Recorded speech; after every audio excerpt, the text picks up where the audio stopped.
Sam Seder on the Majority Report. Emma is out today.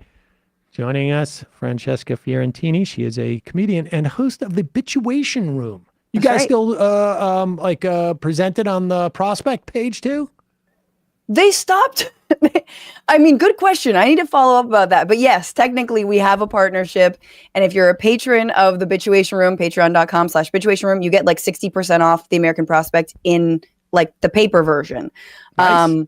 Yeah, it's great. And yes, I hope everyone is subscribed. YouTube.com/FrannyFio. Last time I saw Emma in person in San Francisco, it was such a good show. Oh yeah, people love that show. I've heard great things about that.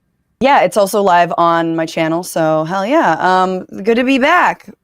Do people call you Franny in life? You know, I'm cool with anything but Fran, but then I was like, if I ever run for office, ill-advised and completely, I would probably have to go by Fran. It'd be like Fran, just like a Jeb situation. Fran ! You know? Maybe, don't you have a middle name? You could maybe lean on that a little bit. It's a very weird middle name. It's Kate. It breaks up the whole name. You got Francesca Fiorentini, but Kate is like, what are you doing here? You know? Kate? Yeah, I might go with the Kate. But if I'm pulling a Nikki Haley, if I need to whiteify myself a little bit, and of course Italian a little too dark, and of course the Chinese even less agreeable. If I wanted to run as a Republican, it would be Kate Teeny. We'll figure it out. We'll work on that. So now, Francesca, my understanding is you didn't get any sleep last night because you got too excited watching the State of the Union address. I just wanted to let people know that because that is almost disturbing. But explain to us why you got so excited watching the State of the Union address.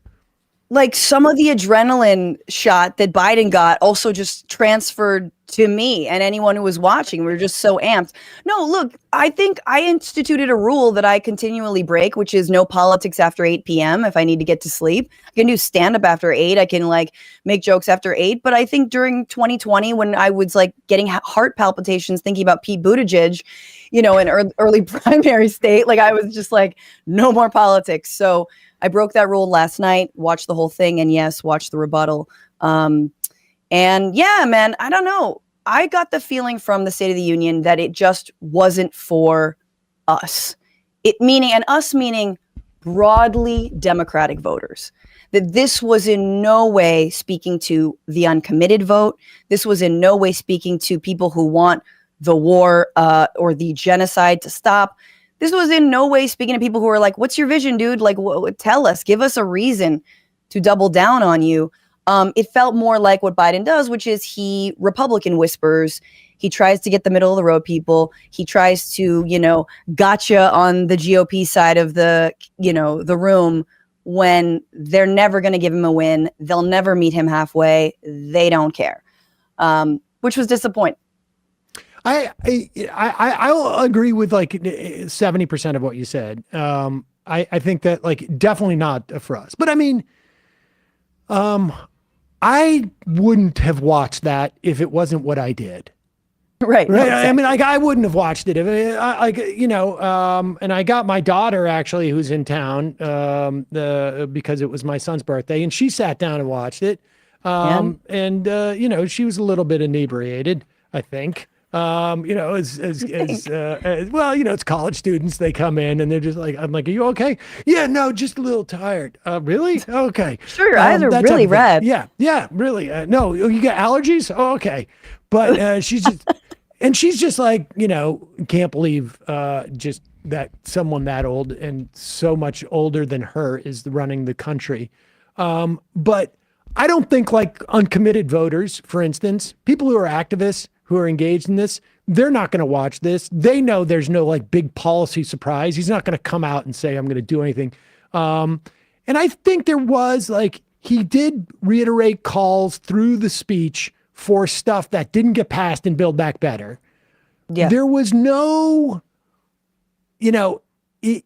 it really seemed like his advisor said, like, I really think they should go harder at the Republicans in Congress. But even when he was like, oh, you don't like that bill? I'm surprised. It was all sort of genteel and, fine. I think that does appeal to, the Lynn Cheney constituency or whomever it is going to be that's going to, we'll have Kasich speaking Liz, at the Liz. I'm sorry, I did that again.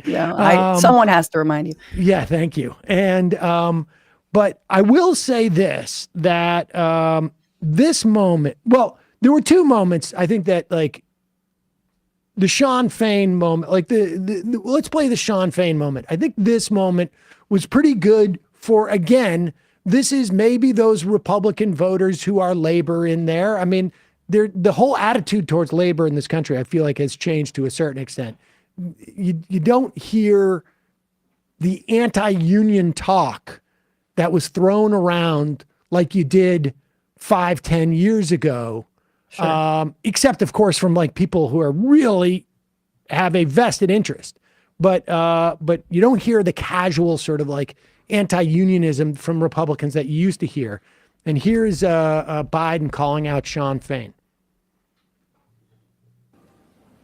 The great comeback story is Belvedere, Illinois, home to an auto plant for nearly 60 years. Before I came to office, the plant was on its way to shutting down. Thousands of workers feared for their livelihoods. Hope was fading. Then I was elected to office, and we raised the Belvedere repeatedly with auto companies, knowing unions would make all the difference.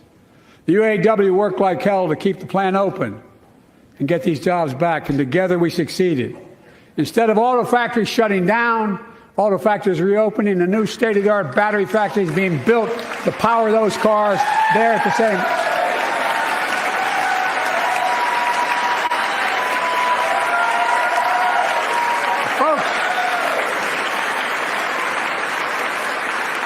The folks at Belvedere, I say, instead of your town being left behind, your community is moving forward again.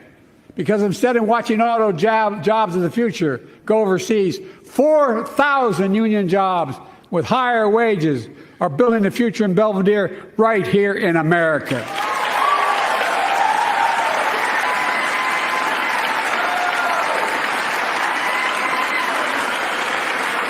Here tonight is UAW President Sean Fain, a great friend and a great labor leader. Sean, where are you?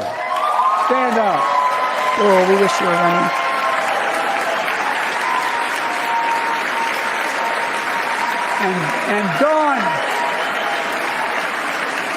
And Dawn Sim. I mean, when was the last time you watched the State of the Union where a labor leader was there and they get called out? Yep.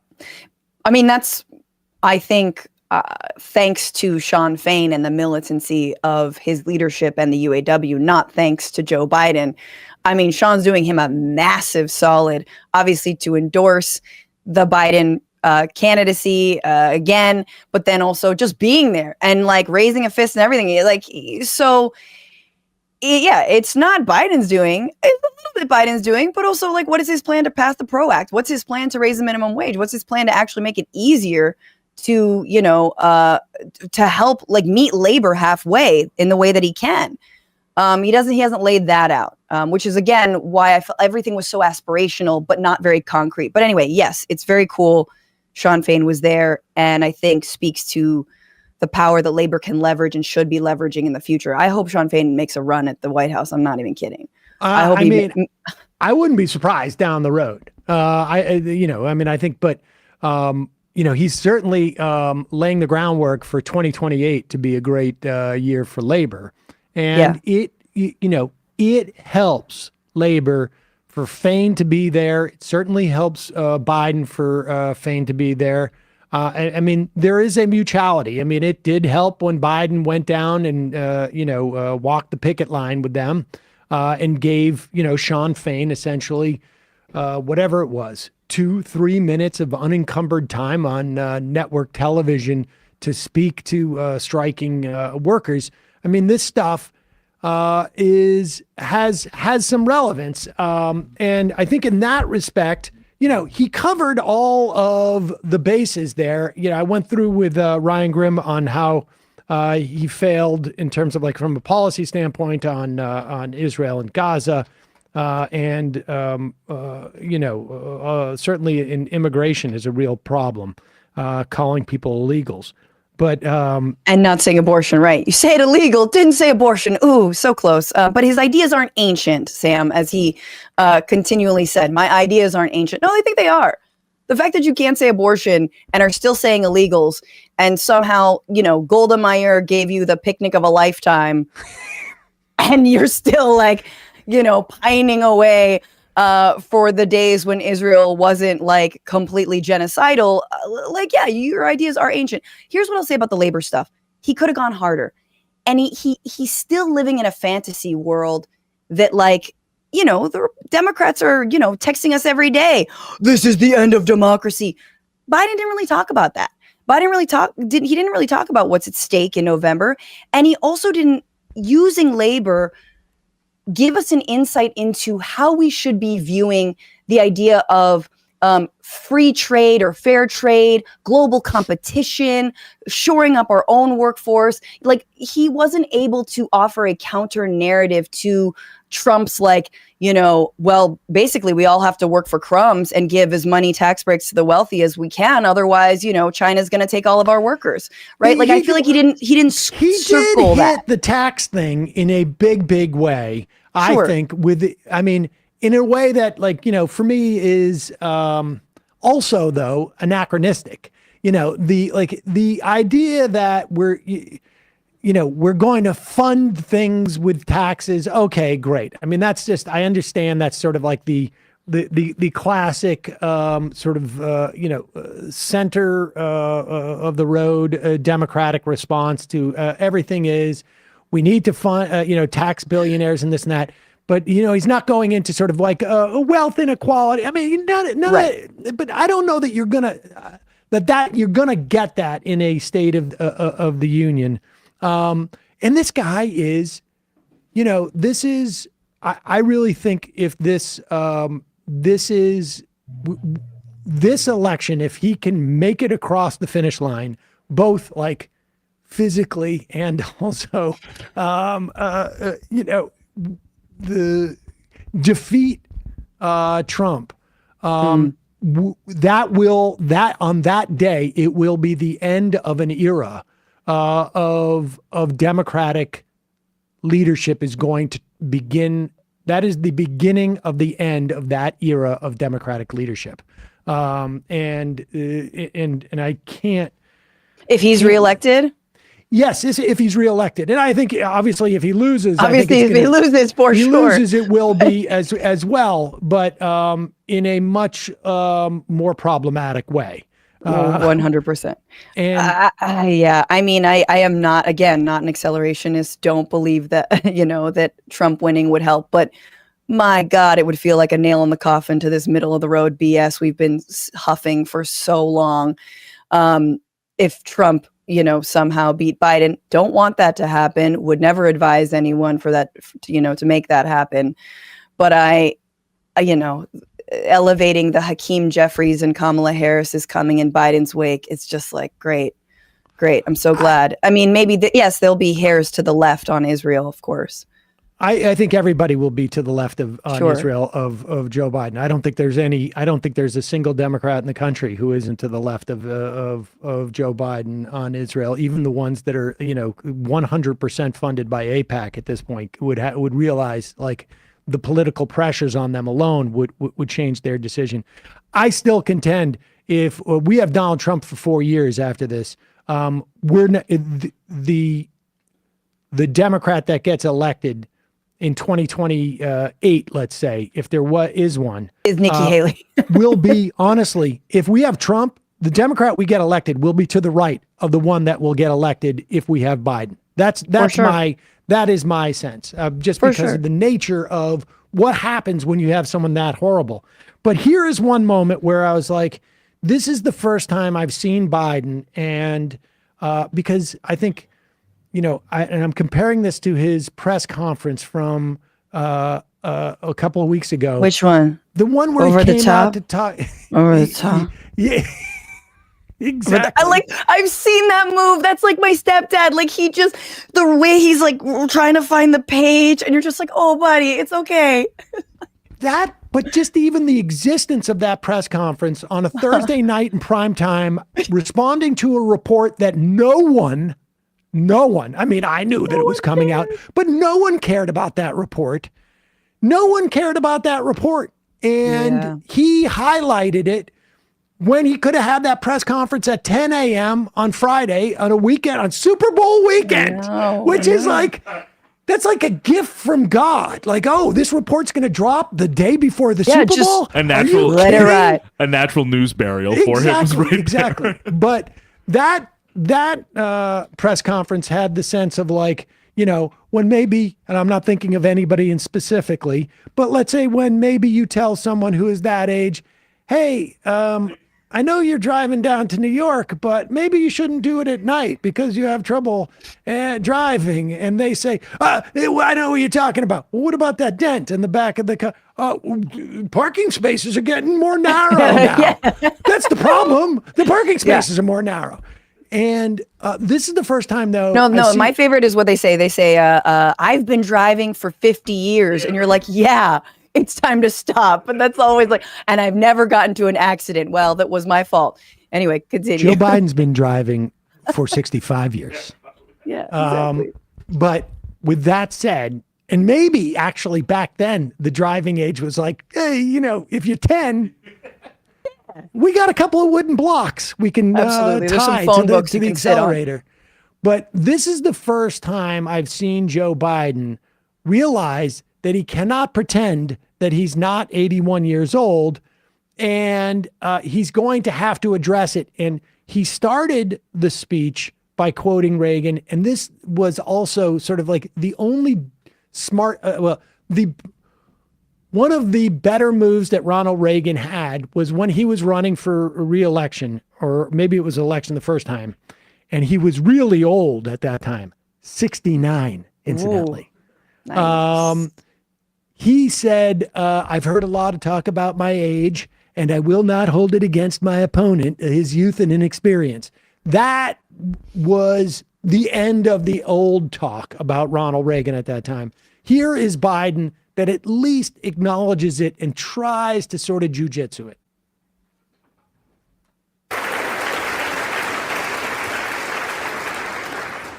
Let me close with this. Yay.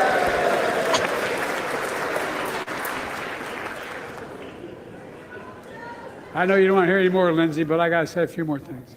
Oh boy, cutaway of the century. I know it may not look like it, but I've been around a while. When you get to be my age, certain things become clearer than ever. I know the American story. Again and again, I've seen the contest between competing forces in the battle for the soul of our nation. Between those who want to pull America back to the past and those who want to move America into the future. My lifetime has taught me to embrace freedom and democracy, a future based on core values that have defined America: honesty, decency, dignity, equality, to respect everyone, to give everyone a fair shot, to give hate no safe harbor. Now, other people my age see it differently. The American story of resentment, revenge, and retribution, that's not me. I was born amid World War II when America stood for the freedom of the world. I grew up in Scranton, Pennsylvania, and Claymont, Delaware, among working class people who built this country. I watched in horror as two of my heroes, like many of you did, Dr. King and Bobby Kennedy, were assassinated. And their legacies inspired me to pursue a career in service. I left the law firm and became a public defender because my city of Wilmington was the only city in America occupied by the National Guard after Dr. King was assassinated because of the riots. And I became a county councilman almost by accident. I got elected to the United States Senate when I had no intention of running at age 29. Then vice president of our first black president. Now president to the first women vice president. I mean, he foisted you on us all. I'm sorry. But Barack you Obama have to admit, foisted him on us. Yes, but you have to admit. I mean, and I look, stepping out of like your own personal, just like, and it's hard to look at this guy and Grading know on a what's going on scale. in Gaza. But well, yeah, grading on the scale of like the sort of like commentariat that is, you know, controlling cable news and that will really watches this for some type of narrative, because there's no voter who's going to vote on this speech or anything in this. It just doesn't happen. But what it does do is it changes the perception of the media that create the narrative that they go forward. And for him to end the speech in a way, like when I think of Joe Biden, I think of like a crabby old man. And, you know, in terms of a demeanor. And he ends this speech on sort of like a much more smiley, taking himself a little bit less seriously, converting the liability of him being that old into a strength. You know, I was born during World War II, where you would be like, oh my God, what are you doing being in charge of the country? Yes. And he converts it into, and I've seen like the better parts of America and our aspiration and blah, blah, blah. It's all pablum. But they're aware enough in the White House that like, you're not going to pretend he's not old. You just now need to sort of like convert it into something different. And I think that was effective for within the context of that sort of like media narrative. Maybe. I wish he had some old wisdom. I wish he were a more like cuddly grandpa. I mean, not really, but you know what I mean? I just wish there was wisdom. Instead, it's just like, it's what Democrats do, which is like, I am old, and therefore my politics stopped evolving 30 years ago. And here's what you get. I'm a one-trick pony. I don't know. I understand that it's not going to change any minds, but I do think it was an opportunity that was missed to, you know, speak to the Democratic coalition, the broad Democratic coalition, and the majority of people who think that this, his throwing down with Netanyahu is the biggest stain on his legacy, and completely casts everything he's done actually in a different shadow and in a different light. And he did not take that opportunity. He did not reassure them. And he did not, I mean, look, it's fine. The protests will continue until he starts changing course. But here we are on the precipice of a ground invasion in Rafah that honestly, it's going to happen. It's going to happen. And as Nancy Pelosi says, they just have a few more things to do. Oh, I was told they're almost done ethnic cleansing. I mean, getting rid of Hamas, and then they're going to move on. Like, and that's so it's scary. Again, I do think here's the thing. Yeah, Joe Biden he's a pancake breakfast ass vice president who honestly should have never been president. He's a smell your hair, kiss a baby, do something weird, old timey, like dog face pony soldier, man, like that's what he is. So yeah, it's weird, but I mean, I'm glad. I guess it's the kindest thing you could say about him. He's got like kind of a down home vibe, and maybe he's playing it up. So yes. Can I say that your Pelosi impression is so spot on that I find it like viscerally disturbing? I'm sorry. There's not enough breath. Well, the denture. There's a little bit of air in the denture, so that comes through, and I understand. Teeth are so much worse. Yeah, they are. And I am a little. Oh God. I'm a little buck teeth myself. I mean, they're not dentures, but soon enough. I don't know. It's the way you were orienting them, not your actual. I don't know that I'm more disturbed by any politician at this point than Nancy Pelosi. The most as much as I disdain Chuck Schumer too. But Pelosi just nevertheless. All right. Well, okay. Then I get what you're saying about Biden. Let's give you an opportunity to listen to a fresher face. Let's hear the other side. A new voice, one of billed as one of like the next generation of politicians. She is, she could very well be the future, or could have been until 24 hours ago or so. I am talking about Katie Britt. She is the 40-year-old senator from Alabama, and she was chosen to pick the State of the Union response last night. Let's listen to one clip. Which clip is this of? The first one. This is number. This is number 10. I'm sorry. This is Katie Britt. She's like basically opening out about. She's talking about the American dream. But watch her. I know that you're a comedian. You're in showbiz. Sure. Tell me, we don't have a breakout star here. I never could have imagined what my story would entail. To think about what the American dream can do across just one generation, in just one lifetime. It's truly breathtaking.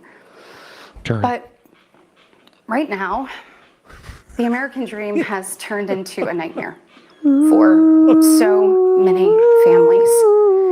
The true, unvarnished state of our union begins and ends with this. Our families are hurting. Our country can do better. And you don't have to look any further than the crisis at our southern border to see it. President Biden inherited the most secure border of all time. But minutes after taking office, he suspended all deportations, he halted construction of the border wall, and he announced a plan to give amnesty to millions. We know that President Biden didn't just create this border crisis, he invited it with 94 executive actions in his first 100 days. I mean, isn't that amazing? Have you seen Big Little Lies? No, is that a movie? Is that a show? No, it's the HBO show Big Little Lies. It's about a bunch of like elitist rich women living in Monterey, California. That's all that plays. You know the song? Anyway, people in the audience definitely know Big Little Lies. That's all I see. Before we dig into the whatever substance there was, let's talk about where she is. She's in a kitchen, not a kitchen. She's on a set. Oh, I think that's her real kitchen. Where else would she be, though? She's a woman. Oh, yeah. So initially, you're like, first of all, I don't know if it's actually a kitchen. I'm hearing a little echo, and I feel like it might actually be a set. It's definitely not a green set. I think it might be a set. I don't think you can put it back up on the thing. Put it back up on the thing. It never occurred to me that it was a set. It very much looks like a set. Just the way it's. Well, obviously the way it's lit, but those apples don't look like you can eat them. But like, I love how not you a can real literally kitchen. go. You can take that picture. We put it up on the screen. Is she up on the screen? Okay, just look at it for 1 second. If we were to shift the timeline, just like even like 4 seconds, she looks really distressed there, and 4 seconds she'd be like smiling and happy. No, she's angry there. Oh, there she is. Hey. Oh. No, because she's on the edge of a nervous breakdown. I mean, she is like, she has not taken her morning Xanny. Like, she has not, like, obviously, like, wine o'clock hasn't rolled around yet. She can't get her, Sauv Blanc on. The kids are driving her crazy. She even talks about that at one point. It's just wild to me that a sitting senator would choose to be in an effing kitchen. Happy International Women's Day. Go back into the kitchen. Holy God. And then her whole thing is just, again, maybe you have another show reference, but have you seen Barry? The psycho killer? Yeah. I mean, vaguely. Okay. Sally Reed, his love interest, just like. Oh my God, Francesca. That is so good. Perfect. And it is her She looks like overacting and her just like psycho eyes. Oh my God! But she's also about to like. Tell that she's talking like how Sally like acts like on stage, like how she like performs. This is like she just took an acting class. I mean, she's been given some notes. All right, grip your chest at this point, break into a smile, a little bit of a cry here. I mean, she kind of nailed it. I honestly think that she must have rehearsed this a million times. It was because, this reminds me of like commercial reads that you do. You go out, I used to go out on commercial reads, particularly voiceovers, and you'd have lines and you'd be like, you would signify to yourself, okay, this is where the turn is. Yeah. Like, yeah, and this is where, but you'd only have one or two turns in, let's say, she goes back and forth and does it on so many lines. And this is one of the most rehearsed things I've ever seen by someone who's not a great actor. She's she's an okay actor, but not a great actor. And for something this canned, it was one of the most bizarre things. Do we have another clip of her? Like, we can play it. Let's do the. Biden expanded the border. I mean, Biden continued the construction of the border wall. I just want to correct her on that. Like, complete lies. Here, do number 11. Where we at 11? Yeah, we can go. Yeah, you talk more about her crisis at the border. Here we go. Oh boy, the R word. And it is past time, in my opinion, that we start acting like it. President Biden's border policies are a disgrace. This crisis is despicable. And the truth is, it is almost entirely preventable. Yep. From fentanyl poisonings to horrific murders, there are empty chairs tonight at kitchen tables just like this one because of President Biden's senseless border policies. Just think about Laken Riley. In my neighboring state of Georgia, this beautiful 22-year-old nursing student. You literally don't care about her. Morning, but she never got the opportunity to return home. She was brutally murdered by one of the millions of illegal border crossers President Biden chose to release into our homeland. Y'all, as a mom, I can't quit thinking about this. I mean, this could have been my daughter. This could have been yours. And tonight, President Biden finally said her name. But he refused to take responsibility for his own actions. Mr. President, enough. You've been a bad boy. Innocent Americans are dying, and you only have yourself to blame. Fulfill your oath of office. Reverse your policies. End this crisis and stop the suffering. Commit suicide. Do you kill yourself? It's that was actually scary. The music so scary. We should say the Republicans were not pumping in the theremin. I was into the, but that is like, that was one of the most intense, like, and then she just like goes, and what are the great things about it? Like, look at my Rice Krispie treats I've made. Yeah, out she's of about children's blood. Yeah. She is doing too much. I think that's what we call doing too much. But Hat I don't on know the if hat. Yeah. I don't know if you have the clip, but she also like, we're like 4 minutes in and she's like, I met with a young girl who was, and do you have that? Yeah. Do we have that? This is Just like, what are you, this is so not safe for prime time. incidentally, that cross that she has on her chest is tattooed on. Yeah. No, I'm joking. That's. I think it's just a chain. She got it from her time in an El Salvadoran gang, actually. All right, we're gonna play this clip. This is really amazing. You honestly, I think you should never do another show not in character of Katie Britt. When I took office, I took a different approach. I traveled to the Del Rio sector of Texas. That's where I spoke to a woman who shared her story with me. What was that She story? had been sex trafficked by the cartels starting at the age of 12. She told me not just that she was raped every day, Oh boy. but how many times a day she was raped. You gonna tell us? The cartels put her on a mattress in a shoebox of a room, and they sent men through that door over and over again for hours and hours on end.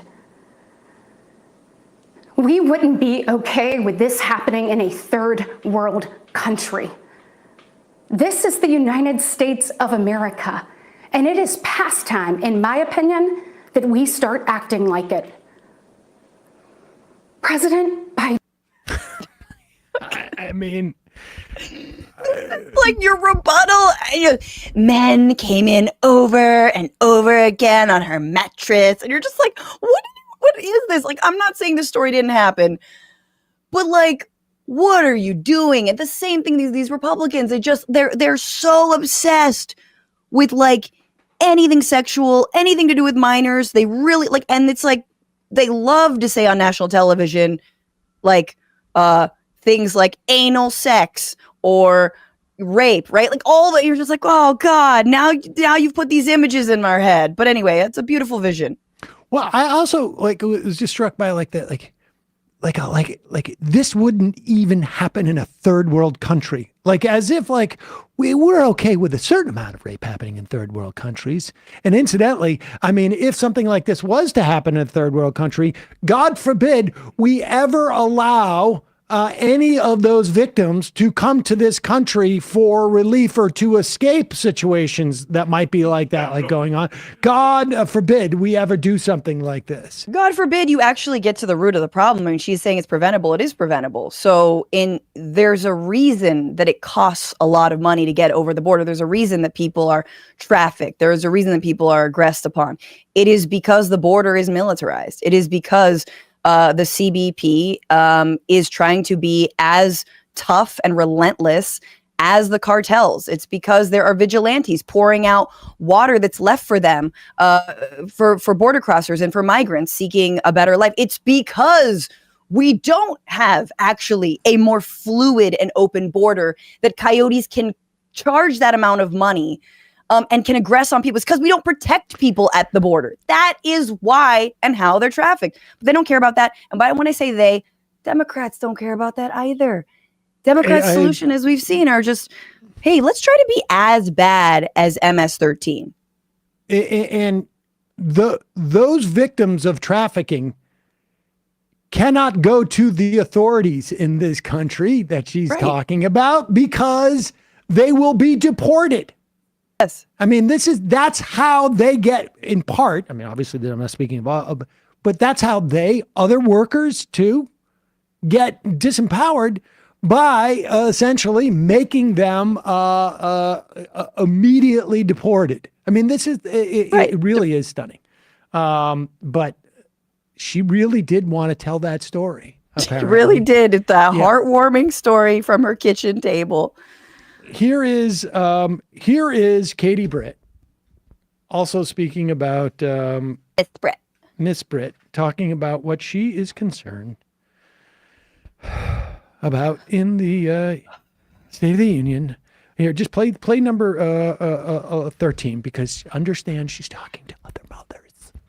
Play 13 for a second. She's talking about other mothers. I'm a mom. Listen to this. She's talking.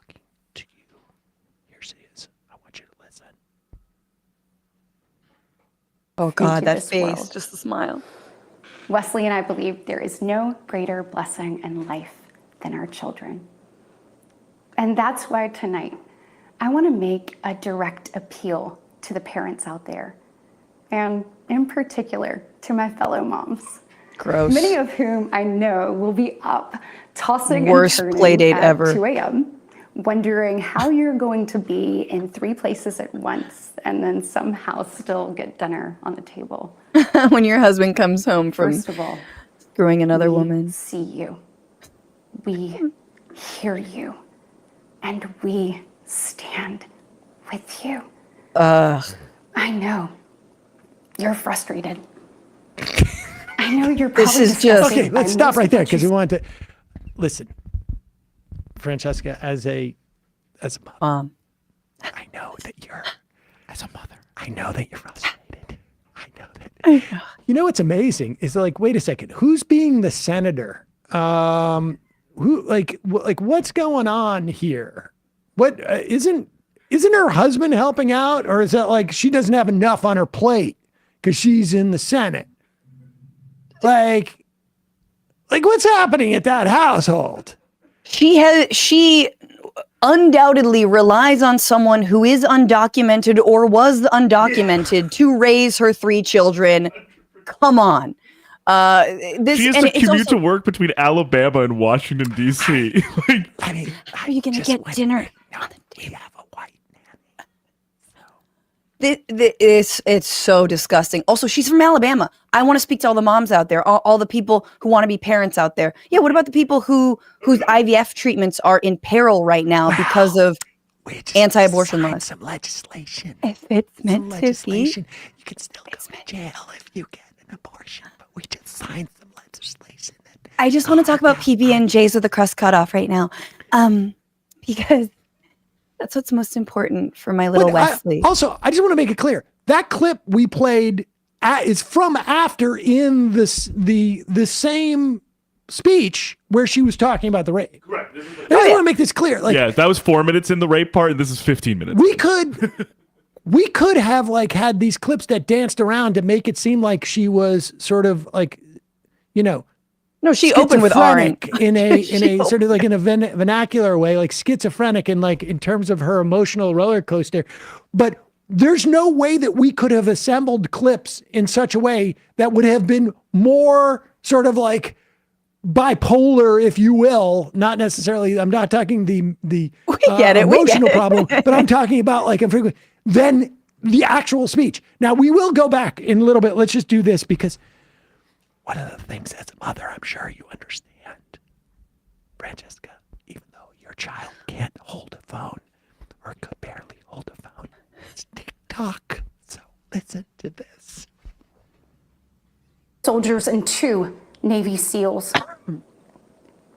Meanwhile, the Chinese Communist Party is undercutting America's workers. China is buying up our farmland, spying on our military installations, and spreading propaganda through the likes of TikTok. You see, the CCP knows. Well, hold on, pause it for a second. Wait, how are the Chinese undercutting our workers by propagandizing on TikTok? Anyways, whatever. Yeah, well, we'll get to that. But but look, she knows the bucket she's hitting. This is all for, like, again, the sort of bored soccer mom. Like, they love true crime, so you've got to have some like harrowing rape story. Then the Chinese Communist Party. I'm assuming there are only Q clues and Q drops behind her in the sort of fake lemons and apples she's had staged. We'll look for those later, of course. Yeah. See my basil I've got in my my kitchen behind me. Yeah. I've got basil. But she's speaking to all the moms who are going like, I know you've just joined Facebook and you were getting used to that. And now there's a new thing. Now they're changing it. Now everything is vertical. And I thought we were doing horizontal videos. And I have to hold my phone up. You know what that does to my carpal tunnel syndrome? I had just found out what a Finsta is. And now I've got to go to TikTok. Go ahead. I don't have Riz. Installations and spreading propaganda through the likes of TikTok. You see, the CCP knows that if it conquers the minds of our next generation, it conquers America. Oh, God. And what does President Biden do? Well, he bans TikTok for government employees, but creates an account for his own campaign. y'all. You can't make this stuff up.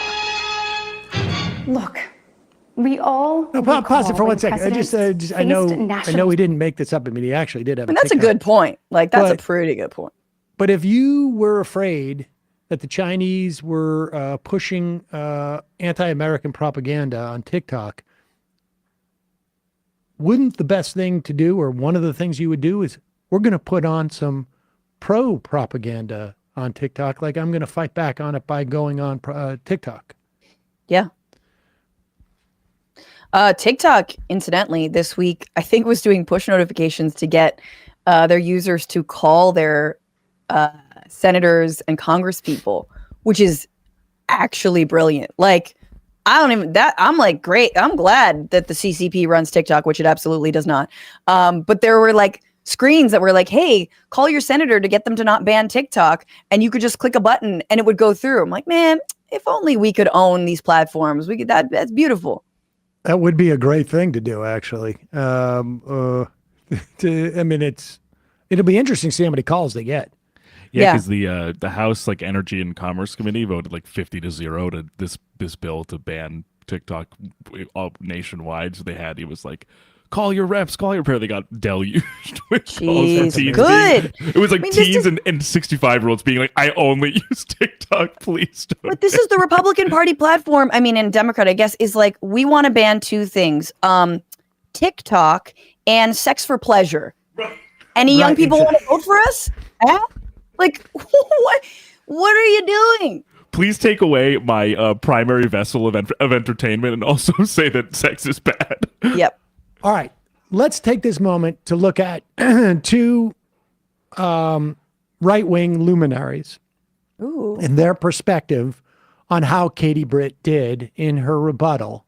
The first is, of course, the guy who really understands the youth movement in the Republican Party. He is the one who was responsible for delivering Arizona to Kari Lake, or not so much. Yeah. It's Charlie Kirk, of course. And here is what Charlie Kirk had to say during the rebuttal. I'm sure Katie Britt is a sweet mom and person, but this speech is not what we need. Joe Biden just declared war on the American right. Katie Britt is talking like she's hosting a cooking show, whispering about how Democrats don't get it. Is that fair, do you think, Francesca, that type of critique?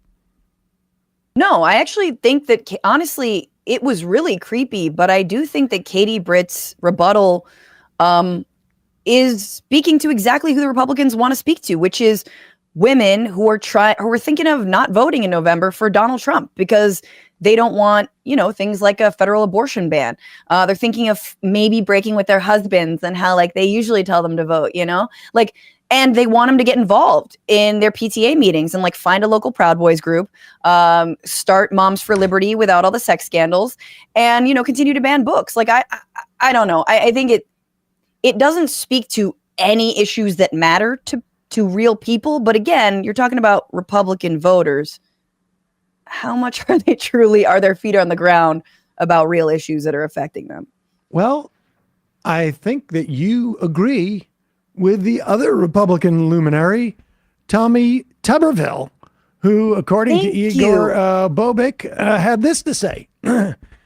She was picked as a housewife, not just a senator. They let them do both these days. Somebody who sees it from a different perspective. I mean, she did what she was asked to do. I thought she did a good job, and it's hard when you've never done anything like that. And she's attractive. She's young. She always lady. has dinner on the table, I guess. Can you a little scary, but hot scary. I don't mind it. Scares you, but you're also attracted. Can you imagine if what's her name? Katie Britt had the slightest bit of self-respect that would have also been impossible if you were a female Republican senator, that your fellow senator, one of the dumbest human beings. I want to say in the Senate, but I feel like that's too narrow of a pool of people. One of the dumbest human beings, I think, like who we see walking around, like are able to put 2 feet, like he must fly from place to place. And all He of doesn't that, know how it happens. maybe he doesn't know. And to have him out there, like speaking so condescendingly, like she wasn't picked as only a senator, she was picked as a housewife. And look, she's never done anything like that before. She just ended up and said, like, presumably she had like given a couple of speeches or had talked before. So she replaced Richard, the longtime Alabama Senator Richard Shelby, who was a big appropriator, older guy, and she worked for him. But in this particular speech, apparently per some Senate sources, the purpose was to make her look like or sound like, quote, America's mom. Yeah. Oh. And America's mom is pretty scary. Super scary. Like, I'm a little concerned about really America's holding it mom. together, barely holding it together. But again, I'm curious what Republican women think because they don't like Liz or Lynn Cheney, right? That's too forceful. That's too strong. Yeah. Also, you can never cross Donald Trump / a man. And so, did this hit with them? Like CNN has their panel. They sort of wheel out a bunch of like decrepit female Trump voters from whatever closet they've got there. And they sort of ask them all and they're like, I think she's, I don't know. I'm curious. I want to know if it hit. I saw that and I really enjoyed the rape story. That was I'd like to hear that one again. Can we run that could you one play again, that back? please? Mm. That I thought was really good. We don't hear enough of those. Oh yeah. It's supposed to make you feel like you're just meeting your friend from across the street or down the street.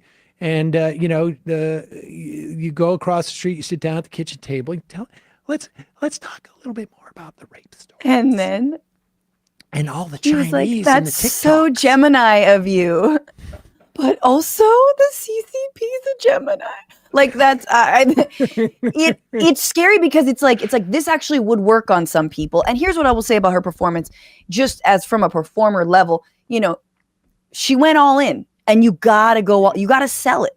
You gotta sell a joke. You gotta sell an act out. She didn't go halfway. She went all in. So to say that she looked like she didn't believe it, no, she looked like she believed herself. But I mean, maybe a little bit too much.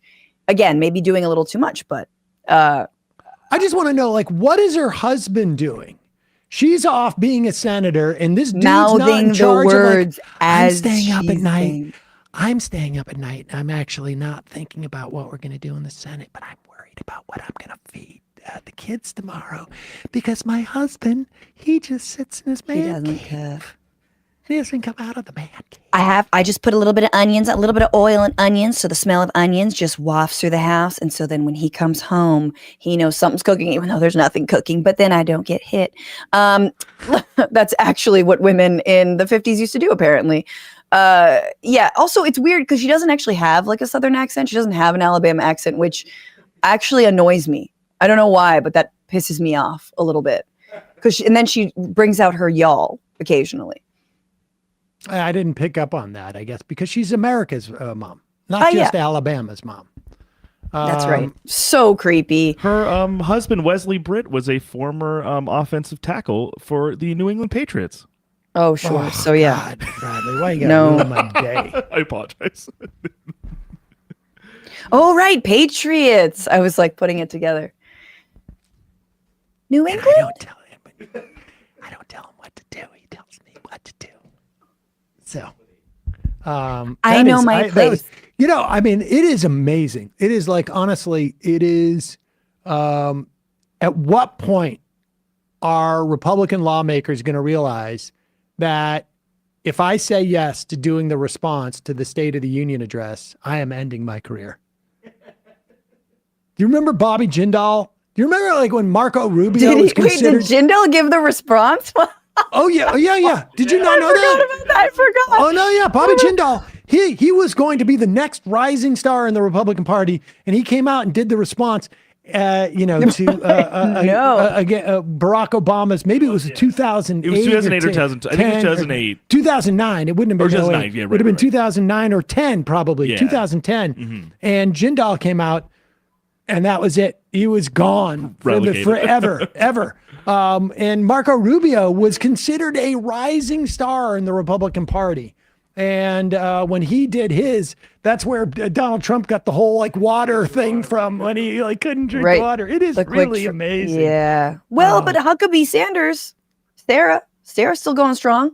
Did you? Oh yeah, she gave one last year, but she was already she was a governor. She at least had the perch. She won the seat. I think they have to recalibrate the AI on this one and sort of refeed it into the chat GPT. And once they do, I think you're going to get a better Katie Britt. They will have perfected the Katie Britt in a few years.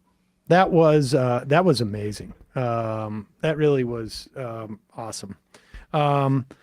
Francesca, always a pleasure. What's going on? Where are you performing next? Yes, thanks for asking.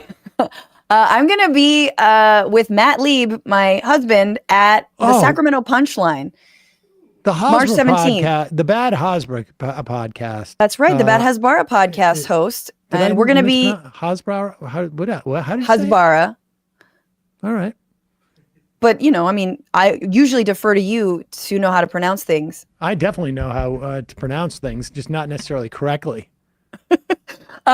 Anyway, March 17th, which is next Sunday at 7 p.m. It's St. Patrick's Day, if that means anything to you. So come out. We're co-headlining. Well, I know what St. Patrick's Day is. It's the big celebration where everybody drinks green beer. That's right. That's exactly right. You get pinched, and they dye the river green in where? Boston? I don't in know Chicago? If they do that in Boston. They do that. Anyway, punchlinesac.com, francescafiorentini.com. Come out and want to see Left is Best folks, see the Frantifa, see all the good folks, and it should be really fun. This is March 17th, and where is it? The Sacramento Punchline. Come on, don't be so you should be what? You need to listen. Do I need to whisper it? Sacramento Punchline. Sacramento Punchline, March 17th, 7 p.m.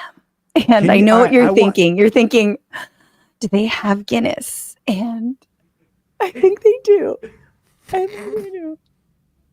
But yeah, so come out. It'll be so good.